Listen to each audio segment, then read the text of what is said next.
So as the NBA season has been going on, we've been able to see a lot of players' true forms. A lot of players who have started out slow that are finally getting their rhythm back, and a lot of players that have started out on fire are starting to simmer down. I thought it'd be a perfect time to start giving out my top 10 player rankings. Now obviously this is all just my opinion.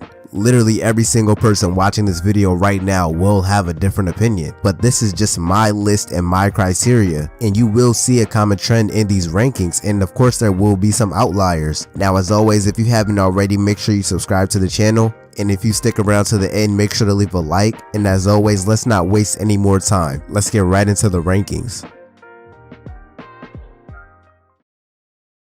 Now at number 10, we've got Anthony Davis. Now Anthony Davis of course started the season out very slow. His mid-range wasn't falling and his confidence on offense was deteriorating. But of course as of late, Anthony Davis has been playing like a top 5 caliber player, and it's safe to say that he has revived his season. On the season, he's averaging 27 points a game, which is good for 11th in the league. And he's averaging 12 rebounds a game, which is 2nd in the league. And he's also 5th in blocks. And he's also 8th in field goals made. So it's pretty obvious that Anthony Davis has been affecting the game on both sides of the floor. He's easily been one of the top defensive players in the league and has also been a top 10 caliber scorer in the league. Now obviously a lot of people will bring up the winning argument in this and the fact that the Lakers are 13th in the Western Conference right now. But if you watch the Lakers games, you will realize that Anthony Davis has to do a lot. I mean, just the defensive side alone, Anthony Davis has to make up for a lot of the Lakers' mistakes. The Lakers' perimeter defense is terrible.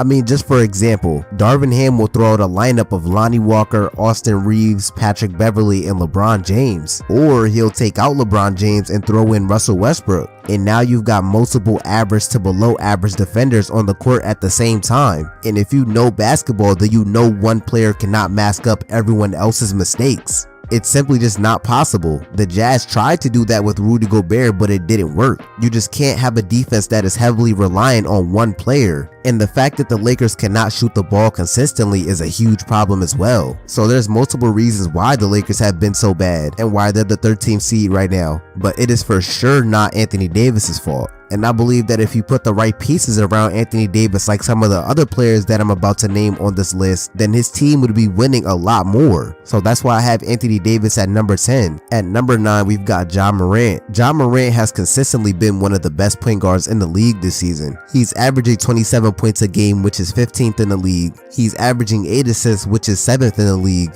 And the Memphis Grizzlies are the 3rd seed in the Western Conference right now. Ja and the Grizzlies have been extremely consistent this season and were even 1st in the West at one point. So I think that Ja's individual success and his team success is definitely what puts him at this spot for me, and that's why I have him at number 9. Now at number 8, we've got Donovan Mitchell. And Donovan Mitchell this season has been making a case for being the best shooting guard in the league. He's averaging 28 points a game, which is 9th in the league, and the Cavaliers are 4th in the Eastern Conference right now and have been near the top of the conference for most of the season. And Donovan Mitchell's defense has improved as I predicted as well. And Donovan Mitchell has also been consistent all season, so that's why I have him at number 8. And at number 7, I've got Stephen Curry. Steph at the beginning of the season was on pace to have another 50-40-90 season, and even though he's injured right now, he's still 6th in the league in scoring at 30 points a game. He's still 1st in the league in 3-pointers made at 11.6, and also leads the league in 3-point percentage at 43.4%. And the same thing I said about Anthony Davis, I can say the same thing about Stephen Curry. The Warriors started the season now at the bottom of the Western Conference, and now they're the 9th seed. Steph, before he got hurt, was doing everything for the Warriors. He was leading them in points, he was 2nd in rebounds as a guard, 1st in assists, 1st in threes made, and 3rd in steals. And Steph had virtually no help, and the Warriors also couldn't play any defense. So I don't really think that it's Steph's fault that the Warriors have been this low this season. He's been playing at an all-time All-NBA level and has been leading his team in almost every major statistical category. And it's also not his fault that the players around him have been underperforming this season. Jordan Poole hasn't taken the leap that we all expected him to do. Klay Thompson has clearly regressed, and so has Draymond. So I believe that if you put the right pieces around Steph, just like Anthony Davis, then the Warriors will definitely jump up in the standings. But that's why I have Stephen Curry at 7th. Now at number 6, we've got Luka Doncic, and this will definitely be one of the more controversial rankings of this video. But hear me out. Now from an individual standpoint, Luka Doncic has easily been one of the best scorers in the league, and you could very well make a strong case that he's been the best scorer in the league. But my thing right now with Luka is that it's not affecting winning. I mean, yeah, you have all these nice stats and you've been scoring a lot, but your team has been the 6th to 8th seed for majority of the season. And I think that the help argument is starting to get a little redundant. You have Christian Wood, who's giving you 17 points a game and is more than capable of getting you over that. Spencer Dinwiddie, who's also averaging 16 points a game, who is also more than capable of getting you over that. And Tim Hardaway is averaging 13, and he's also capable of giving you more than that. So Luka Doncic has more than enough help for someone who in many people's eyes is a top 2 player in the league right now. To me, this is more than enough to at least get a 4 seed.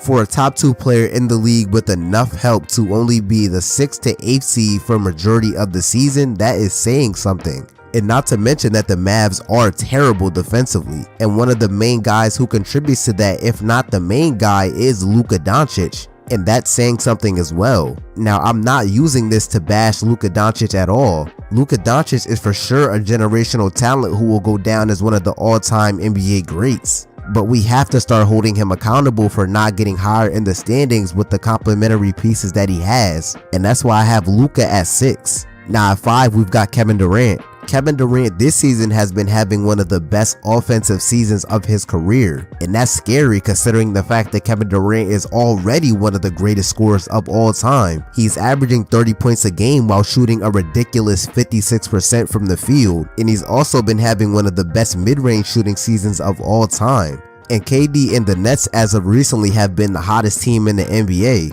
They've won 11 games out of their last 12 with 2 wins over the Raptors, a win over the Bucks, and a win over the Cavaliers. The way that KD has been able to affect the game with not only his scoring but his defense is insane. He's been the best scorer on this team while simultaneously being one of the best shot blockers as well. He understands that he has to step up defensively in order for this team to be a contender, and he's done that. So that's why I have KD at 5. Now at 4, we've got Joel Embiid. Joel Embiid is leading the league in scoring right now and is averaging 34 points a game. Not only has he been leading the league in scoring, but the Sixers have been winning basketball games. I mean, what he's doing is affecting winning. When Tyrese Maxey and James Harden were out of the lineup, Joel Embiid definitely picked up most of the slack. When they were out, he helped the Sixers get to a top 5 seed. And that's pretty hard to do considering the lack of talent that he has around him with Tyrese Maxey and James Harden out of the lineup. And that's why I have Embiid at 4. And at number 3, we've got Nikola Jokic. And as crazy as it sounds, Nikola Jokic may win his 3rd straight MVP.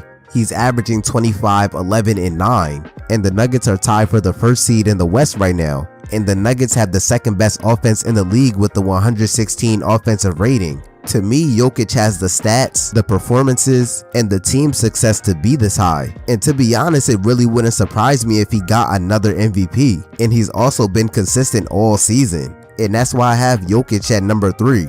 Now at number 2, we've got Jason Tatum. And Tatum, as I predicted, has taken another jump. And Tatum has definitely entered superstar status. He's 5th in the league in scoring with 31 points a game. He's been one of the best two-way players in the league. The Celtics have the best record in the league right now, and the Celtics have answered all the big tests already. They dominated the Bucks on Christmas Day, dominated the Sixers on opening night, dominated Phoenix when they were 1st in the West, and dominated the Nuggets as well. And Tatum was the best player in all of those games. So that's why I have Jason Tatum as the 2nd best player in the league. And at number 1, we've got Giannis Antetokounmpo.